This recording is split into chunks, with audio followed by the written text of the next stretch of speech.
Hello and welcome. Introducing the Keep It Simple pouring medium by globalcolours. This will be a pour and a chaos blow and balloon kiss technique. All of this is done with the global impasto colours and my Keep It Simple pouring medium.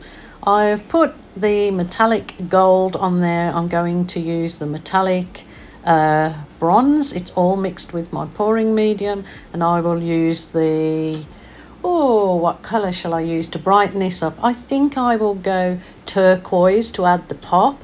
That particular colour there I've made up myself, and it was 50% of the metallic gold and 50% silver, and I call it my champagne gold. Now watch out for the chaos blow.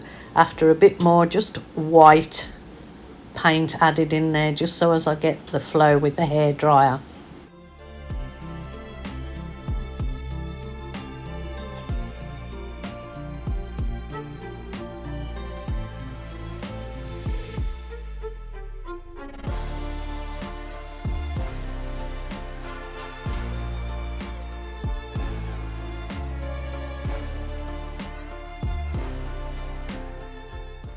Now time for my favourite, the balloon kiss technique. This creates such lovely romantic dreamy effects in your acrylic artwork, and it's a lovely process, an enjoyable process.